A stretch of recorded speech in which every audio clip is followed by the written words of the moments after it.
Alrighty. Amazing. Welcome. Thank you so much for being here. To give me like a one sentence introduction to who you are and what your business is.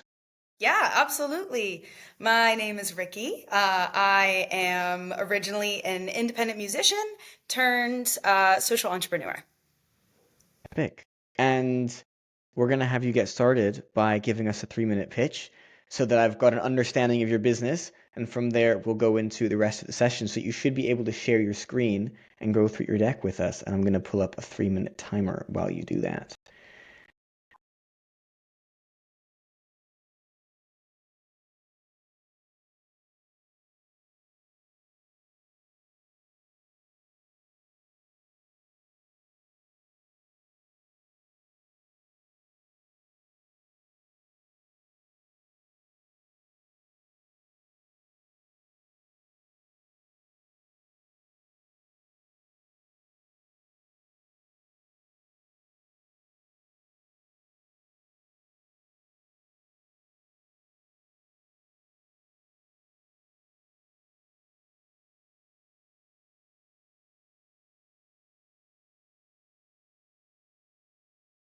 Can you see?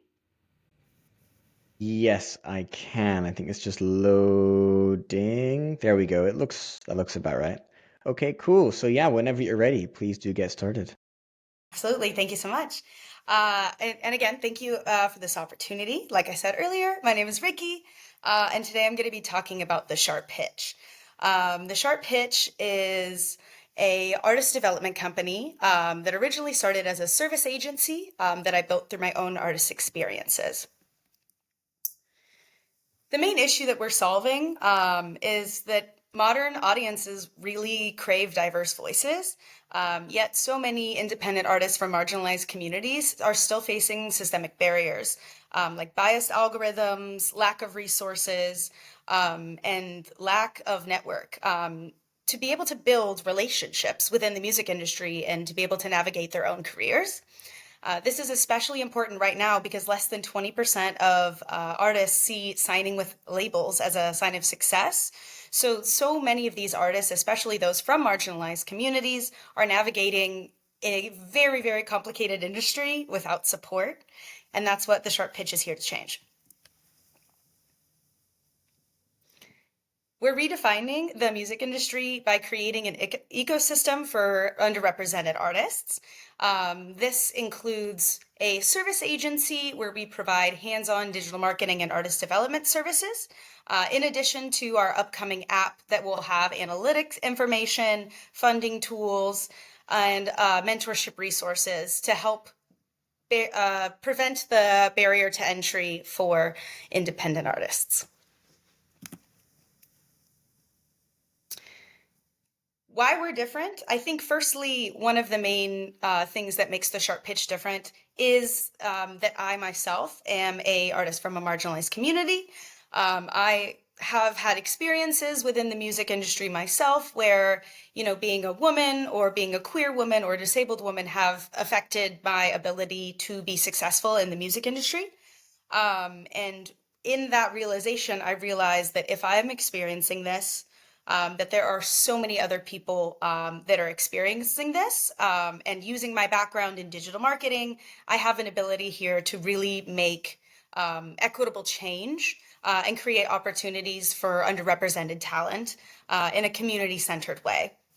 The app that we are working on developing, we want to make sure that we give career growth tools and personalized strategies with that in mind, being able to really focus on diversity, inclusion, and using those systems to be able to create social change.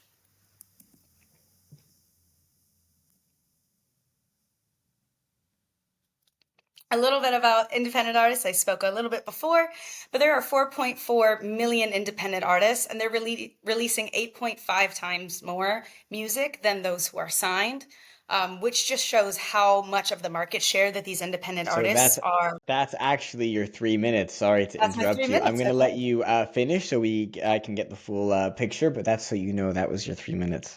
Okay. All right. Usually I'm a little bit on the shorter side, so I'm surprised today. But yeah, they're releasing 8.5 times more music than their signed counterparts. A little bit about the two solutions. The app features we want at launch would be insights tailored for marginalized artists with career analytics, a networking hub that pairs people, either music professionals and musicians, with people within their communities, as well as crowdfunding and financial tools. And this, if they decide to join the app, then there will also be discounted services for people that want to work with the agency as well if they want to expand their support beyond the app capabilities.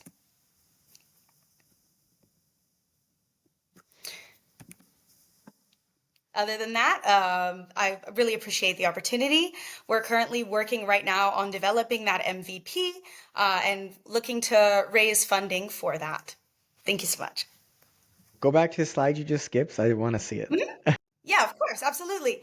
It just talks a little bit about the overview of the Oh, okay. product, where we'll be having opportunities specifically tailored for each one of the communities that the artist may be in, the mentorship pairing that I mentioned earlier, as well as AI supported career insights and API integrations, and then the funding tools we discussed earlier. And these are the post MVP products. Okay.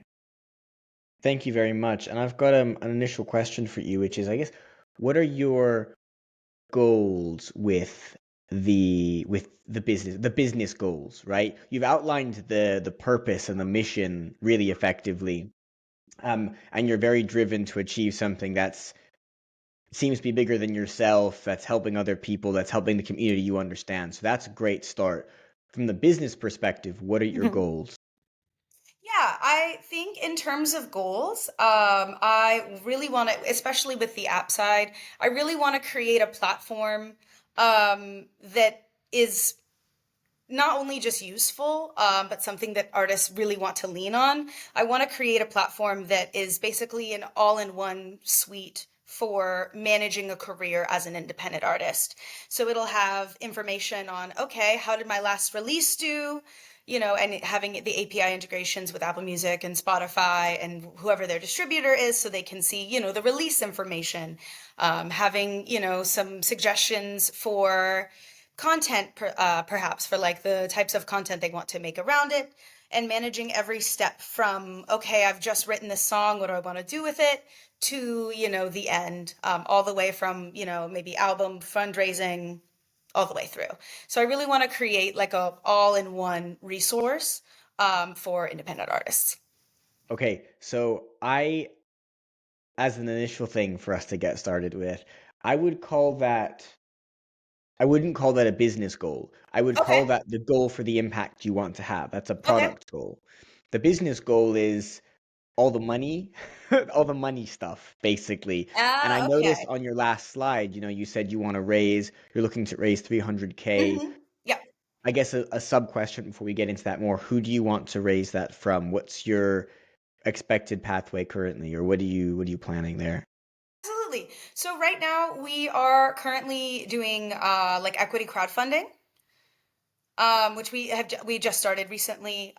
So I think I want to like lean into the equity crowdfunding part right now. I also am starting to, because I live in Germany, but I'm originally from the U.S., so I have the privilege of being able to kind of tap into two different markets in terms of like business support and resources. So I'm also like looking into VC funding and things of the sort. But I think because there is such a strong social mission, I think that equity crowdfunding could really be beneficial. So that's kind of where I'm starting right now. Okay, that's really helpful to know. Um, you might come on to this later, but the short answer is if you were looking for VC right now, I would recommend an enormous number of like pivots. But actually, equity crowdfunding can be really powerful for what you're describing. A small question: who are you doing your raise with? Are you raising on a platform? A WeFunder. Okay, no, I haven't heard Yeah, of them. it's That one might out be of a it's German, it's a a US German specific one. one. Okay, Yeah, it's a US specific one. So that because I will have a S corp out of the US for the agency okay, side, and then Okay. the agency will be out of Germany, the app will be out of the States.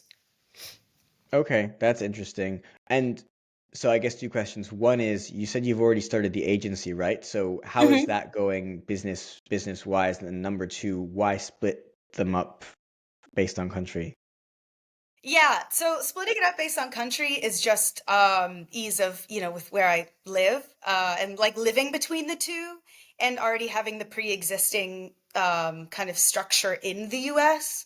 I'm trying to find ways to integrate that with where I live now and being able to, take advantage of the market here and within Europe, and then also taking advantage of the US market that I already kind of have access to. In terms to your initial question about how things are going, I think it's going fairly well. I've been able to work with over 25 independent artists on a ton of different types of projects, whether that's from album art, digital marketing. I have some artists that decide to stay like long-term consultancy, and then I have some that just come by for maybe a release for, one project.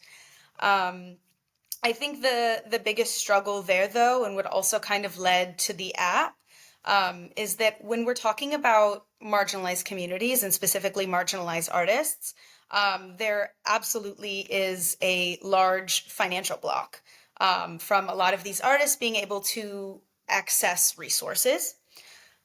And because I am doing this from a social perspective and trying to do this from a place where I'm trying to contribute good rather than capitalize off of it in a more traditional sense, I have been using a sliding scale for my pricing. So whatever the artist is able to afford, they tell me their budget. I let them know where we're able to work within that.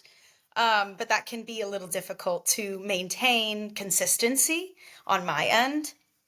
So the idea with the application is creating an application for those artists that maybe have smaller budgets. They want something to be able to use now. And then the agency will still exist and it will basically be a supplementary resource for the artists that maybe want additional hands-on support. They don't want to manage things on their own. They want someone to guide, to bounce ideas off of, rather than just having a tool that they can use in their own time. Got you. Totally makes sense. That gives me some good context. I also have a little bit of experience in the music industry, not nearly as much as yourself, but that helps give me some perspective. So let's get started then with what the things you'd like to discuss today are, the challenges you're having or the goals you want to get out of this call. Yeah, I think in terms of goals, I was really interested to hear your feedback, especially now knowing that you're in the music industry. And I think I'm not also, anymore. I'm not anymore. I'll put my hands up and say that. It was a very short stint, but okay, anyway. I know it's rapidly changing, but I think feedback as well as also just like, I think one of my main challenges is building a team and building community around the app side. Because I have a network in the music industry, I'm able to make connections with artists and teams and all of those things. But I am a first generation entrepreneur, first generation college student. So there are a lot of things when jumping, especially into the startup world, that I'm still very new to. So I am always happy to, have any feedback to see how I can, better approach this and better serve the community I'm trying to uplift. Epic. Well, I'm going to start with some foundational things. Um, and I get when I mean foundational for me means psychology and people. It doesn't necessarily mean like basic business stuff. Mhm. So, what I notice is all so present throughout everything you've said is service to a community, bringing a community together. S corp elements and trying to do you focus on social good. Um, that for business in general is absolutely what I recommend. So I think you're on the right path.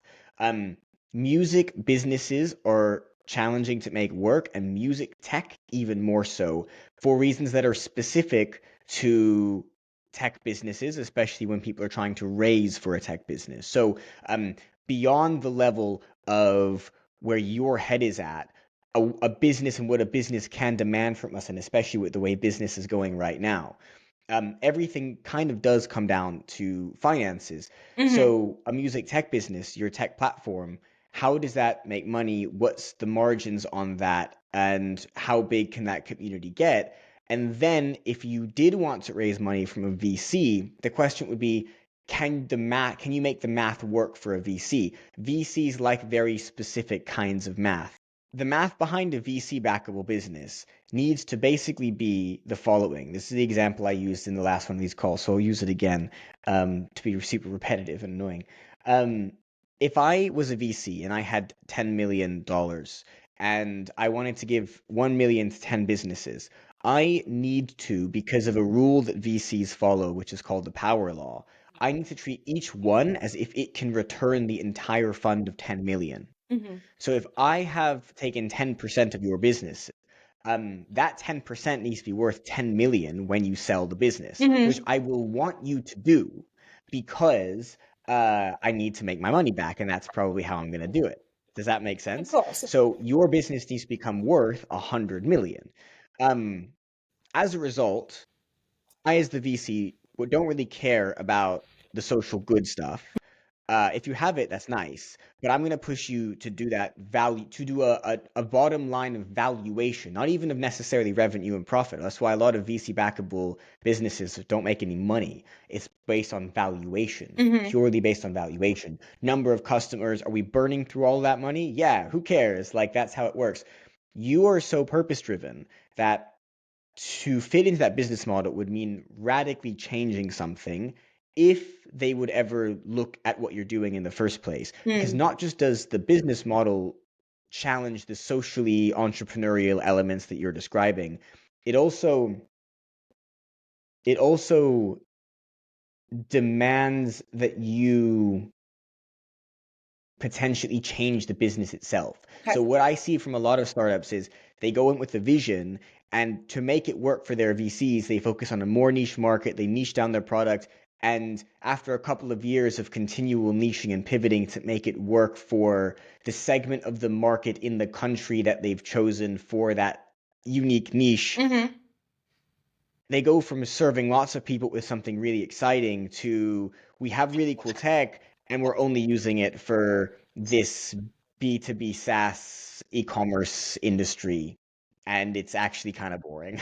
Like, because at that point they're just trying to sell it because their investors can put a lot of pressure on them. What crowdfunding allows you to do is bypass that, because the shareholders are can be bought into what you're doing without being able to push you to not do what is best for them. If anything, they want what's best for them too, Mm-hmm. because they're probably the consumer. So equity crowdfunding can have challenges because some platforms don't like it. Sorry, sometimes you're not allowed to do it unless you raise money from elsewhere too. Sometimes some platforms are better than others. I can't speak to the one you're talking about, so hopefully I'm assuming you've done your due diligence. You seem like the person who would do lots of due diligence, which is great. Yeah. So that's probably a pretty smart route to go down. You will still need to think about how to economically make it work Mm-hmm. as a music tech startup because margins are so thin. Mm-hmm. Most people don't have much money. I can name maybe one independent artist that I know has done really well, and that's Connor Price, if you're Mm-hmm. familiar with. Is that he did, and that's purely because of TikTok. He did really well on social media. Yeah. So I guess the question is, like, if it takes what is it, 1 million streams to make $4,000 on Spotify, and most independent artists get like 100,000 per song or Yeah. something, where are you making your money? So that's the next question I'm going to throw to you: is where is the app making its money? Absolutely. So a lot of the structure in terms of financials that I'm thinking for the application initially would be a subscription. I want to keep, I'm thinking around maybe like $5 a month, but I also want to be mindful, have have options for people that maybe need to apply for assistance in any way. But then also have maybe some freemium services in there where if they want to pay for an additional service, they can. In addition to also like ads within the partnerships within the application itself from other music organizations. Um, and yeah, but I'm thinking mostly kind of subscription based. And then from there also having the agency services kind of well round everything out.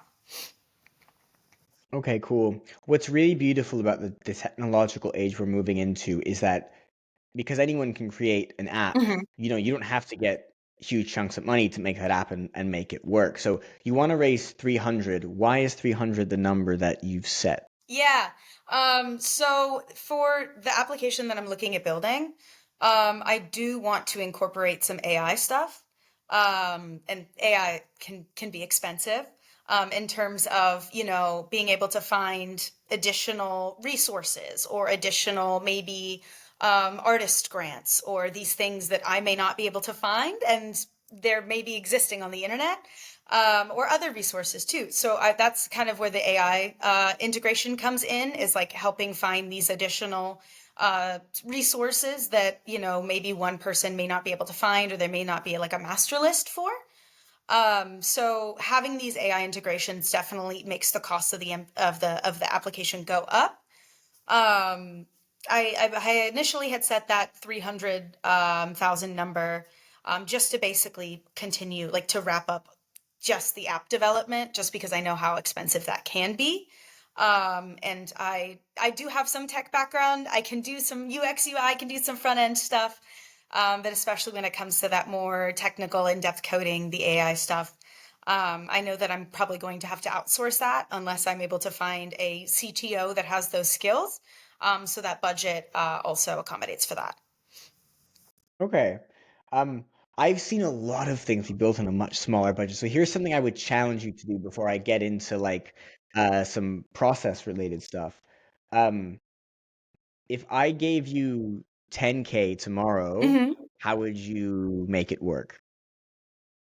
So in other words, the exercise is, so just before you answer, the Yes. exercise is shrink the amount of Hmm. money to like the absolute minimum. Hmm. How can I still move the needle? And we'll get into some of the how, but what comes to your Of mind? course, yeah. So, almost initially, no matter what the entry price is, whether that's 5, 10,000, whatever, that would immediately go towards finding technical support in terms of building the application, whether that's a freelancer, or just like paying an agency to start helping with the development of the app.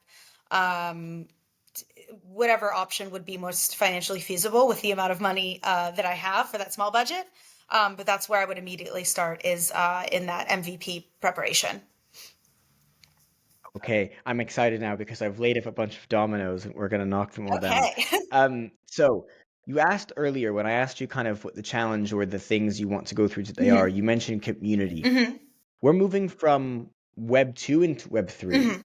And the optimal word or the keyword of Web 2 is product. The keyword of Web 3 is community. Hmm. So we're seeing this a lot more. People building communities around a business. And it's because people are realizing from a business perspective where attention goes, energy flows. So in other words, when you capture attention, you capture customers, and that's where you can create value and make money.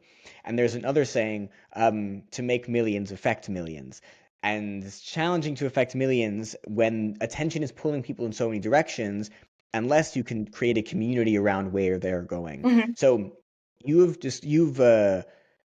started with a desire to create a strong community, and that is absolutely the place to start.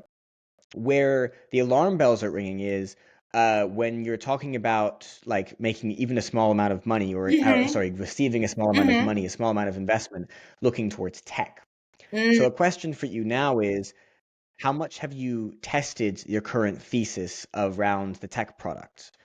You obviously have the agency. You said you worked with about 25 artists, so you know Hmm. that that support works. You have an idea of what they need. You've also been on the ground. Hmm. Um, from the tech product side, how much have you tested that out? Yeah, in terms of just like product research, or. Have you created a prototype? Yeah, product research as well, market research about the concept. Have you those 25 people? Have you interviewed them about the tech product you want to build and gotten their feedback? Like, what's the extent of initial testing and validation that you've done? Yeah, absolutely. So, a lot of it, I have done some market research in terms of just like where artists, where those pain points are. In additional to my own experiences with those pain points, because I want to make sure that it's not just coming from my unique experience, but from like creating a product that does affect and solve multiple people's problems. I have done some interviews with my artists as well. Just, like kind of introducing the idea to them, getting their feedback, seeing, okay, like what tools, if you were working, like especially because a lot of the artists I work with, I think only very, very few have management. So, asking them, okay, where are your pain points? Where do you need management support? What do you think about these kinds of offerings? I also have a partnership with a colleague here in Berlin that is we're working on doing some more like in-depth like user research to kind of like also while we're in this like ideation phase of building the prototype and making sure that the MVP is, reaching not only the most people that it can, but actively engaging them. So that's kind of where I'm at in the research journey so far. Okay, cool. So your early stage, you Yeah. started doing some, and that's great. Yes. So the process. So Mhm. this is where I think my first big piece of advice comes in, and my first big reflection is the process for an early stage development of any business Mhm. really is ideation, validate, test, prototype, validate, and so it's create, iterate, get feedback, iterate over and over again on loop. Um, and so when I think about tech development, I think if I gave you 10K and all of it went into tech development, I'd be concerned you're jumping the gun into something that hasn't been tested fully. Okay. My challenge to you would be to think, is there a way you can test what you want the app to do without having an app developed yet? Okay. And can you do it in a way that builds some community? Okay. So, what got really big during COVID were online community groups like there's a few like Mighty Networks, Kajabi. Have you heard of these kind of platforms before? They're basically private Slacks, Cool. right? I'm not Like familiar if with them. if Slack was a community was a community group of some kind where you can also host webinars and you can also post resources like for what you're looking at, I recommend doing some research on YouTube into something called Mighty Networks. Okay. I'm not necessarily recommending you use it, but theoretically, everything you're describing, bar like the higher level features where AI is involved, can all be put on there. If you want a resource hub where people can also chat like a forum and you can also host video calls and subgroups and communities like Slack groups, all of that can be done on there and the number of other competitors to them as well. Hmm. And I think that costs like $1,000 for the year of a Okay. subscription to that or something, which is a lot cheaper than 10K. Hmm. And again, I'm not necessarily recommending you go to them, but the reason it's interesting for research is because if you want to build a community, much of what you've described from a product point is not community. Okay. They're features and they're products that a community would use, but they Mm. don't necessarily bring a community together. Okay. So I have two big challenges is number one, can you bring a community together first around some of the value points that you want to offer Hmm. that you can offer now? Okay. That you don't need budget to start offering, or you need very little budget, right? So you on your deck there a few minutes ago, you mentioned like access to grant opportunities. You just mentioned management support if someone doesn't have it. Can you do that for little to no money as like a resource hub that's also on a forum where a bunch of people can sign up, right? Maybe you are the go-to community online for independent artists and Okay. you're hosting events and webinars and resources and experts and maybe you get someone like a Connor Price who's done something successful Hmm. as an independent artist or a successful independent artist, Hmm. you get them on there Okay. and they give you a bunch of, and they give value to new up and coming small independent artists. And through that, you can create a community feel. Community happens when you give and take, Hmm. right? When you've got people making genuine human connections and they can do give or take. Hmm. Um, if you want to have something global, it kind of has to be online. I'd recommend starting with in person because otherwise, that energetic exchange of feeling the kind that you get when you're at a gig or something, Hmm. you don't get that online. Yeah. So can you foster that online with a bunch of like-minded people and just give a bunch of support? And while you're doing it, test. Test the things that will eventually be on the app. Okay. And that way you're getting the ball rolling really significantly without needing any money. Okay.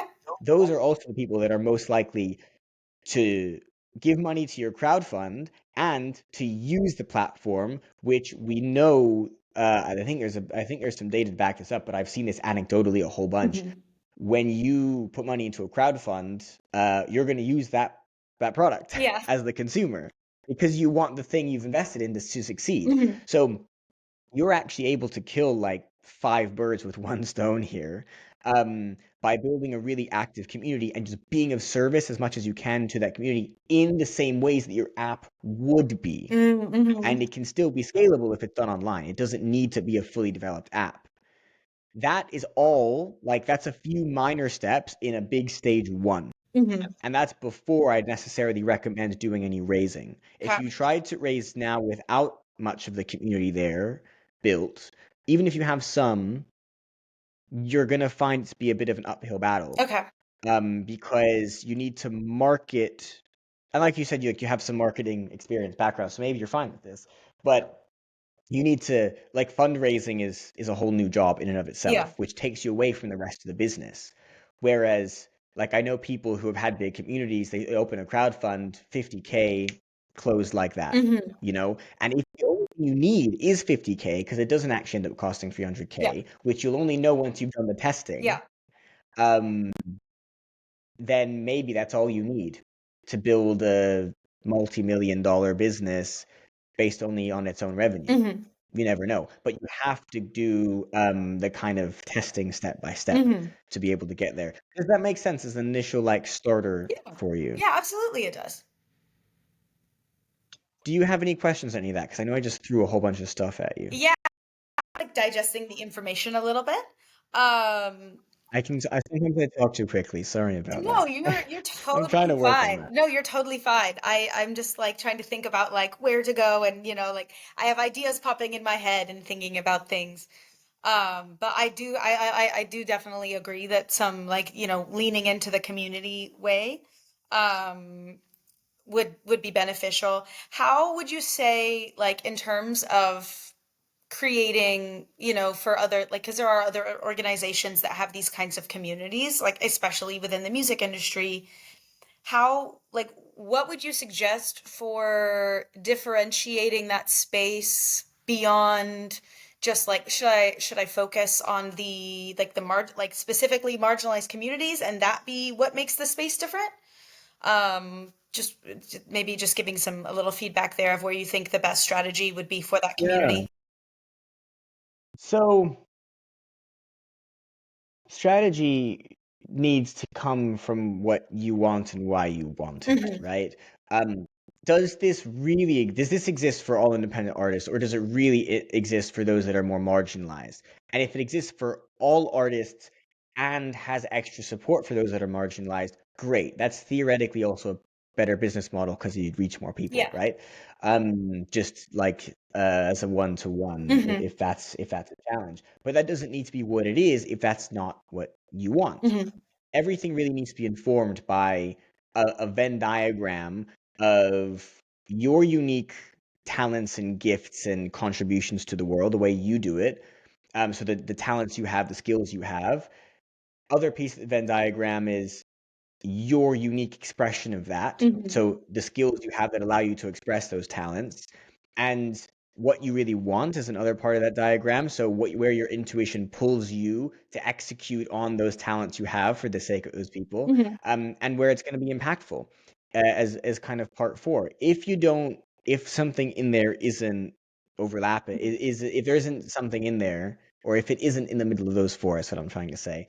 Um, you might find lacking some energy somewhere. So, and that will inform everything. If we assume, just for the sake Hmm. of argument and time and the conversation, that what you want is to reach is you want to build the biggest community you possibly can. Hmm. Um, the first thing you need to ask is if you are differentiating at all from those other people, and if you need to. Maybe you don't need to, and there's a bunch of communities that already exist, and all you need to do is be the resource hub for those communities. So, an example could be, and again, I'm not recommending you do or do not do Hmm. this, this is just Hmm. examples. Let's say there are 10 communities that have the communities of people you already want to reach, and they're already the right community. Do I need to duplicate this work? Is a valid question Mm-hmm. one might ask. What you could do is develop the resource hub and then go and partner with all 10 and say, hey, I want to give you this free resource hub for your users. This is the hub, or maybe it's cheap, or it's however your business model Mm-hmm. would integrate with that. This is how this is the resource hub I have created for communities of independent artists. Here's how it works. We partner, your folks get a sign up link. As a result, they get discounts or whatever it is, Mm-hmm. and they get access to all these different things. So you don't have to build it yourself. Okay. I've built it for you. And people are signing up to your newsletter. And so people have kind of joined your community, but lightly. Mm-hmm. You're not a community organizer. You have a community of people, but people aren't seeing your business as the brand that is the organizer. You're the brand that is providing the service. Okay. So in other words, what I'm describing is the difference between like a forum or an in-person community, the difference between that and like a mailing list, Okay. right? If Yeah. what you have is a glorified mailing list where you also promote opportunities for those 10 different communities, and all of the ways that you support them, and then you just do that, that's a valid option. Okay. And actually what you could theoretically do, you can charge for a mailing list. So your entire MVP could take place on a paid mailing list. There's a platform called Beehive, which is gaining a lot of traction. Mm-hmm. It's spelled like Beehive, but with two I's and no E. I don't know if that helps you, but Okay. Yeah. anyway, you'll find it when you look it up. It's basically like it's what you kind of hope MailChimp would have been. It's a much better mailing list with many more features. It's also much more price friendly to startups. Um, and you can make a paid newsletter. So you can say, here's the free version, here's the paid version.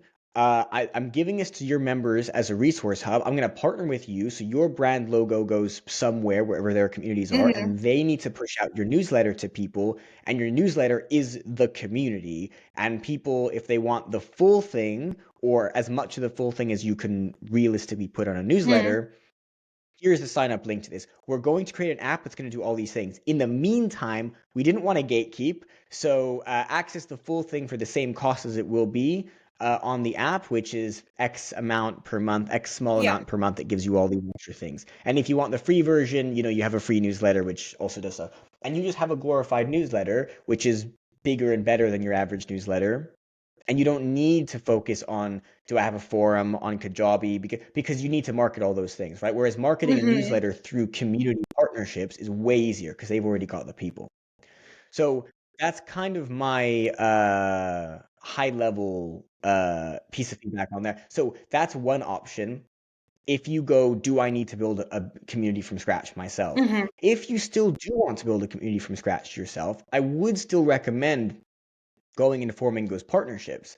The difference is that instead of saying to them, hey, here's my newsletter resource hub, can we partner? It's, hey, I'm running some events and they're different in this way, and you will need to differentiate. Mm-hmm. Um, and you promote their events, they promote yours, something like that, and you just give back to each other, and then you build up your newsletter and mailing list through that. Events can work particularly well for that. Post COVID, people really like that. Mm-hmm. Post COVID, people are really tired of things like webinars, so you need to be a bit careful about stuff like that. The question when you're doing that, because it is a much bigger piece of work, is how do you differentiate? And that's kind of to your question, how do you differentiate? It goes back to that Venn diagram of how do you want to differentiate. If you differentiate too specifically, you can make things challenging for that business model. You might also find that there are people you can service who don't fit into that community. Mm-hmm. Um, but maybe that's okay because that's what you want to be, and that's where you can provide the most value. That's where I'd recommend leaning, is wherever you can provide the most value is where you should be niching into Mm. Okay. at the beginning, is where you should start by. And then again, testing. Everything's a test. So this is where I can provide most value. I'm going to niche into that to start with, test that out. Does that work? What you might find is that makes you grow a lot faster. Mm-hmm. Does that make Yeah. sense? So what people often find when the classic challenge with niching down is like, oh, I don't want to niche down and then these people leave Mm-hmm. because they're not in the niche. And it's like, But the people who are in that niche will go, oh, you understand me. Hmm. So if you're talking about marginalized and underrepresented artists, those artists might be 5 times more likely to sign up than if you created a general community, even if you're only reaching 20% of the people. That growth still evens out. Does that make That sense? absolutely makes So sense. those are your options to weigh up. Yeah, no, and especially that's kind of been especially what I've been reflecting on in terms of like where to go directionally, because I think with the agency, there's a lot more opportunity for the agency to be open. But I do, when I'm, looking at pre-existing resources and, maybe competitors within the music space, they, there really isn't anything that is niched down in terms of tools and services. So I'm, Mm, I'm thinking that maybe there could be some ways to balance that, where it's the app is niche, is specifically for those marginalized creators, since there isn't a space like that yet.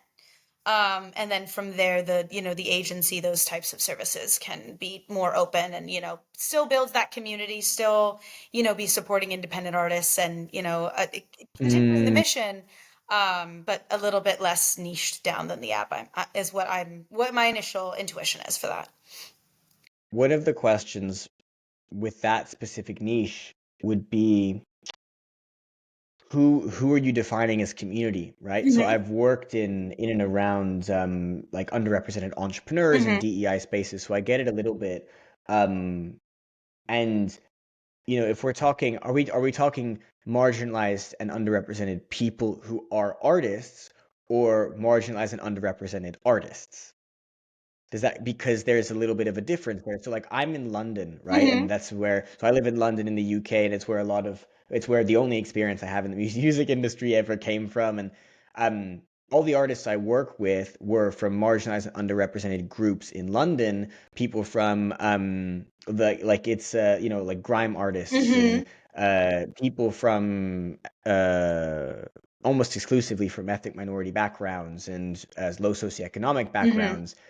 But if you look at that part of the music industry in that niche, that's what most of them are. So I guess my question to you is, you might not be decreasing the number of people as much as you think you Hmm. are, because if you're including everyone who in society is from an ethnic minority background, low socioeconomic background, queer backgrounds, disabled background, etc., that's actually a Yeah, huge, that's still a it's huge actually quite proportion of the large. market. Yeah, Does that make sense? I guess that's what I'm kind of absolutely. getting at is, Yeah, so you can reach into that without worrying that you're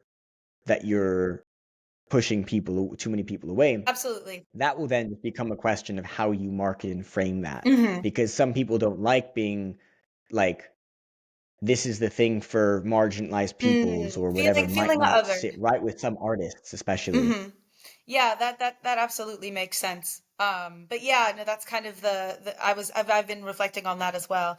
And I think, creating a resource where like the way I want to frame it is that what services and resources and tools that we have um specifically addresses the societal issues and specifically gives solutions that address those, and take those things into mind.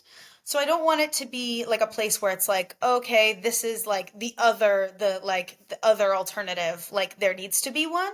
It's more so creating a more mindful alternative, that takes things into consideration, that maybe aren't taken into consideration elsewhere, if that makes sense. Got you. It does make sense, and I think practically and in terms of impact, that's really effective. One of my favorite sayings that I probably use too often is, the biggest myth in communications is that communication has taken place. So, in other words, I think potentially, because what you're talking about is B2C, Mm-hmm. a lot of different people, a lot of different groups fall underneath the Yep. categories you're describing, Mm-hmm. or the category you're describing. Um, how you communicate it to them effectively is potentially your biggest challenge. Because if you know the people who have the communities, right, the partnerships you've described, Mm-hmm. and your job does end up becoming to be a resource that you just give to all of them for your communities, it might still not speak to them, Mm-hmm. because that's actually a lot of different groups fall Yeah. underneath what you're describing.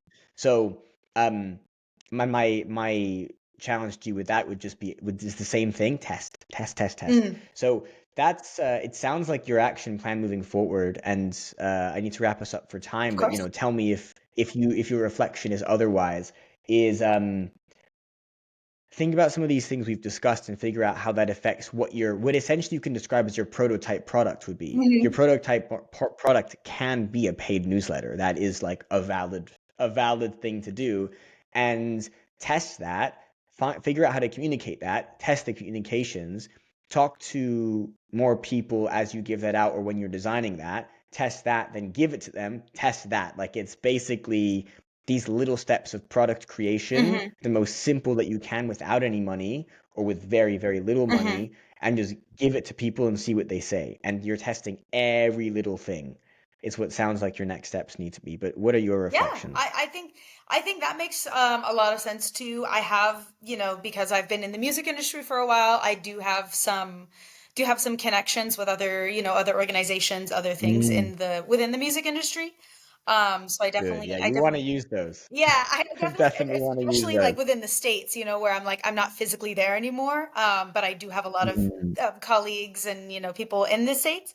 I'm definitely seeing a very like strong like path for potential of like people I can already start working in collaboration with, whether the paid newsletter or the community side, just depending on which side I approach. But the partnerships, I'm definitely seeing like I'm already like making a mental list of who to reach out to. epic. Really, really cool. I need to wrap us up for Mm, time. I have one more little really nitpicky reflection for you, if you don't mind me giving it to you. It's on your pitch deck. And I won't make you pull it back up, but this ties into the communication piece, which is why I still wanted to bring it up. mm-hmm, Um, because the way you communicate with different people will be important. So what you say to those partners will be different to how you communicate to the community members that you want to use the product, mm-hmm, will be different to the investors in a crowd fund mm-hmm, or elsewise.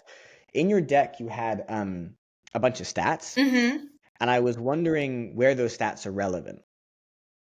Those stats need to be tied into the story, which came in earlier slides. mm-hmm, So really what I want to hear is here's what the challenge looks like, um, from both my experience as someone very experienced in this space and someone who has looked into these stats and someone with this artist network and they've reported these things and as someone who's gone and actually asked them, hey, what do you need? And this is what they've said. mm-hmm, I took what they said and turned it into this solution. This solution will work because of these different points and these different stats. So instead of it being a linear thing, mm-hmm, it's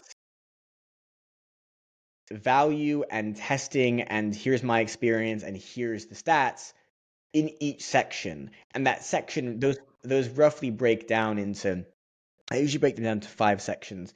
Um, problem, solution, mm-hmm, opportunity, ask is the fifth one. I'm forgetting one of them now because it's all off the top of my head, but um, you're most of that and traction. So I think traction mm-hmm, is your fourth one, and then opportunity is your fifth. So traction is what you've done so far, and you would need some of that before you go fundraising, which is mm-hmm, another part of that deck. So in other words, you're super early days, which is great because it means you have very little commitments to this business in the sense that you can mm-hmm. pivot and test, which is what you want to do. So it's a space of creative play, Yes. which as an artist, I'm willing to bet that you really thrive in. So um, really think about the story you're Mm-hmm. weaving. The deck was really just an Of example of course. that, right? Yeah. But because you won't really need one yet, not that kind of deck anyway. Yeah, that deck was, But think I've about been where that doing story and some like narrative. business Mm, events. So that's kind of where the deck nice, is from like in-person nice. pitch competitions and stuff.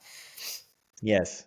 Okay, cool. Yeah, no, and the thing is, like, you'll have plenty of time to work on stuff like that. Like, there's a lot of text on there, and maybe some a little bit less text would be useful things. But that's all me being really nitpicky. It's a little bit early for in-depth advice like that. The point I want to pull out there is really the storytelling piece, right? Hmm. Because it's a business. You're not just telling the story of the community and how you help them. You're telling the story of how you you need to take everyone on the journey, Mm. even people that aren't part of that. Okay. Because what if the partnering organization doesn't quite get it, or what if an investor thinks it's a cool opportunity but doesn't quite get it? Mm. there will be people who aren't in your community. Maybe they're not artists, or maybe they're not underrepresented artists or Hmm. whatever, who won't fully get it. So the story and weaving a journey of growth and painting a picture of a spectacular vision, that's gonna be part of what I highly recommend you test out. Yeah, that's great feedback. Thank you so much. Cool. No worries. I know I've thrown a lot at you. Do you have any final questions before we end off? I think that's everything for me so far. I really, really appreciate your time and your feedback. I'm really, really excited. Likewise, I Already appreciate you brainstorming being ways to here. implement it, so very excited. Good. That's the Yes, point. I'm glad. Look, Ricky, thank you so much. It was great to connect on here. likewise. And yeah, keep me updated with your growth. I'm excited to see what happens next. Will do. Thank you so much, Seven.